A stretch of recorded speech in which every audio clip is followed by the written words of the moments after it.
শহীদ দিবস ও আন্তর্জাতিক মাতৃভাষা দিবস কাল। ভাষা সংগ্রামীদের শ্রদ্ধা জানাতে প্রস্তুত কেন্দ্রীয় শহীদ মিনার। ২১-এর প্রথম প্রহরে রাষ্ট্রপতি ও প্রধানমন্ত্রীর শ্রদ্ধা নিবেদনের পর সর্বসাধারণের জন্য খুলে দেওয়া হবে শহীদ মিনার চত্বর। সার্বিক নিরাপত্তা নিশ্চিতে কাজ করছে পুলিশ ও র্যাব। HM মেহেদী হাসানের রিপোর্ট। আর কয়েক ঘন্টা পরেই ভাষা শহীদদের শ্রদ্ধা জানাতে কেন্দ্রীয় শহীদ মিনার হয়ে উঠবে লোকে লোকারণ্য। তাই সবার সার্বিক নিরাপত্তা নিশ্চিতে এই বিশেষ তৎপরতা। কোনো নিরাপত্তা ঝুঁকি নেই। শহীদ মিনার এলাকা ঘুরে একথা জানান ডিএমপি কমিশনার। বলেন, নিয়োজিত থাকবে ১৫,০০০ পুলিশ। আর পুলিশ ও অন্যান্য বাহিনীর সাথে সমন্বয় করে নিরাপত্তা সাজিয়েছে র্যাব।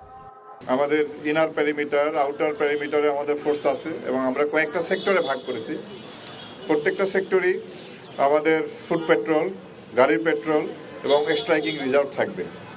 এছাড়াও আমরা অত্র এলাকাটি ভালোভাবে সুইপিং করেছি। আমাদের bomb disposal team stand by থাকবে। এছাড়া পুরো এলাকাটা কি আমরা ৬৪টি ক্যামেরার মাধ্যমে এটা আপনার সিসিটিভির আওতায় নিয়ে এসেছি। অমর ২১-এর অনুষ্ঠানেও কোনো নিরাপত্তা সংখ্যা নেই। তথাপি আমাদের নিয়মিত মোতায়েনের পাশাপাশি সোয়াট, dog squad, bomb disposal team, crime scene unit সার্বক্ষণিক প্রস্তুত থাকবে। এছাড়া গোয়েন্দা নজরদারি সহ সাইবার মনিটরিংও জোরদার করা হবে। এদিকে শেষ সময়ে শহীদ মিনারের আশেপাশের সড়ক রঙিন করতে আলপনায় ব্যস্ত সময় পার করছে চারুকলার শিক্ষার্থীরা। রংতুলিতে ভাষা শহীদদের বীরত্বগাথা তুলে ধরার এই কাজে অংশ নিতে পেরে উচ্ছ্বসিত তারা। কি করা হবে, কোন ধরনের ছবি আঁকা হবে, কারা কোথায় কাজ করবে, সবকিছুরই পরিকল্পনা থাকে আগে থেকে। শহীদ মিনারের সামনে কাজ করতে পারতেছি, এরকম সুযোগ পুরো বাংলাদেশের কয়েকজন মানুষই পায়। খুবই ভালো লাগছে। আমাদের চারুকলা অনুষদ এটা আগে থেকেই কিন্তু এই সাজসজ্জার কাজটা করে। ফলে হচ্ছে কি যে আমাদের এটা একটা একাডেমিক প্রোগ্রামের মতোই অনেকটা বলা যায়। আমাদের গোটা চারুকলার যত শিক্ষক, শিক্ষার্থী, এমনকি সাথে আমাদের অ্যালামনাই যুক্ত হয়, বিশিষ্ট শিল্পীরা এসে এখানে কাজ করেন। মধ্যরাতে ২১-এর প্রথম প্রহরে শ্রদ্ধা জানাবেন রাষ্ট্রপতি, প্রধানমন্ত্রী, মন্ত্রিপরিষদ সহ বিদেশি কূটনীতিকরা। পরে সর্বসাধারণের জন্য খুলে দেওয়া হবে শহীদ মিনার। HM মেহেদী হাসান, NTV নিউজ, ঢাকা। আন্তর্জাতিক মাতৃভাষা দিবসে শ্রদ্ধা নিবেদনের প্রস্তুতির খবর জানাতে কেন্দ্রীয় শহীদ মিনারে আছেন স্টাফ করেসপন্ডেন্ট জুবায়ের প্রধান। সরাসরি বলছি কথা তার সাথে। জুবায়ের, শ্রদ্ধা নিবেদনের জন্য প্রস্তুতির কি চিত্র দেখছেন?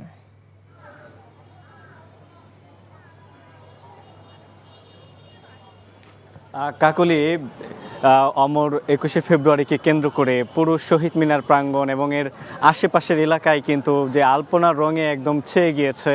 শহীদ মিনারে যে পাদদেশ সেখান থেকে শুরু করে রাস্তার যে অংশ সেখানেও কিন্তু আলপনার রঙে কিন্তু রঙিন করা হচ্ছে। এখানে আমরা দেখছি যে ঢাকা বিশ্ববিদ্যালয়ের চারুকলা বিভাগের শিক্ষার্থী সহ যারা শিল্পীরা রয়েছেন তারা কিন্তু এখানে যে আলপনা সেটি তারা এখানে করছেন। একই সাথে শুধু এই আলপনাই নয়, এর আশেপাশের যে দেয়ালগুলো রয়েছে এই শহীদ মিনারের, কেন্দ্রীয় শহীদ মিনারের আশেপাশে, সেখানেও আমরা দেখছি যে ৫২-র যেই স্মৃতিবিজড়িত যে বিষয়গুলো রয়েছে সেগুলো তারা ফুটিয়ে তুলছেন এবং সেখানেও তারা বিভিন্ন স্মৃতিচিহ্ন তুলে ধরছেন। আসলে ৫২-র যে উত্তাল দিনগুলো সেই স্মৃতি কিন্তু এখানে ফুটিয়ে তোলা হয়েছে। শহীদ মিনার প্রাঙ্গণের যেই চিত্র সেটি কিন্তু ইতিমধ্যে প্রস্তুত হয়েছে এবং আলপনার যে কাজ সেটি আমরা বেদিতে দেখেছি, তার পাদদেশে সেটি যেমন সম্পন্ন হয়েছে, একই সাথে রাস্তার যে আলপনার কাজ, যেটি সজ্জিত করার কাজ, সেটি কিন্তু এখন চলমান রয়েছে।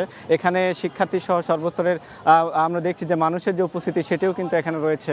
একই সাথে জানিয়ে রাখি যে আজ রাত ১২টা ১ মিনিটেই কিন্তু রাষ্ট্রপতি এবং প্রধানমন্ত্রী তিনি কিন্তু তাদের শ্রদ্ধা নিবেদনের পরপরেই কিন্তু এখানে যে মানুষের যে উপস্থিতি, তারপরেই কিন্তু সামাজিক, সাংস্কৃতিক, রাজনৈতিক সংগঠনের নেতৃবৃন্দ তারা কিন্তু এখানে এসে যে শ্রদ্ধা নিবেদন সহ এবং সর্বস্তরের মানুষের যে শ্রদ্ধা নিবেদন বিগত সময়গুলোতে আমরা দেখি সেটিরই কিন্তু কিন্তু পুনরাবৃত্তি হতে যাচ্ছে এবং সেটিকে কেন্দ্র করেই পুরো শহীদ মিনার প্রাঙ্গণ, যে ভাষা শহীদ যারা বীর শহীদরা রয়েছেন, দেশের যে সূর্য সন্তান যারা রয়েছেন তাদেরকে শ্রদ্ধা ভরে স্মরণ করার জন্য এই যে আয়োজন কেন্দ্র শহীদ মিনারে, সেটি কিন্তু এখন চলমান রয়েছে। এবং নিরাপত্তার যে বিষয়, এখন আমরা দেখছি যে বিভিন্ন জায়গায় রাস্তায় ব্যারিকেড সে ইতিমধ্যে দেওয়া হয়েছে এবং পুলিশের যে উপস্থিতি আগামীকাল থেকে শুরু করে, অর্থাৎ জননিরাপত্তার জন্য যা কিছু প্রয়োজন আইন শৃঙ্খলা রক্ষাকারী বাহিনীর পক্ষ থেকে সেটিও কিন্তু নিশ্চিত করা হচ্ছে।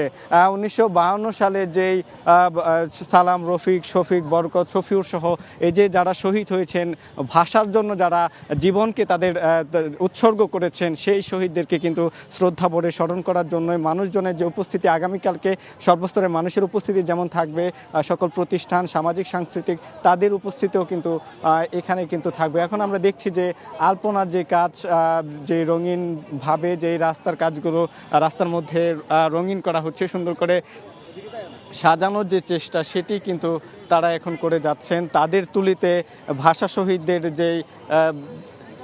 যে বিষয়টি সেটি কিন্তু তারা কিন্তু ফুটিয়ে তোলার একটি চেষ্টা কিন্তু করছেন। আমরা দেখছি যে কেন্দ্রীয় শহীদ মিনার কিন্তু পুষ্পার্ঘ অর্পণ করার জন্য আগামীকালকে যেটি হবে রাত 12টার পরপরই, সেটির জন্য একদমই প্রস্তুত রয়েছে। এখন আসলে রাস্তা এবং আশেপাশের যে দেয়ালগুলো রয়েছে সেখানে ভাষা শহীদদের যে স্মৃতি, উত্তাল সময়ের সেই স্মৃতিগুলো তারা ফুটিয়ে তোলার চেষ্টা করছেন। তো কাকলি, কেন্দ্রীয় শহীদ মিনার থেকে এই ছিল আমার কাছে।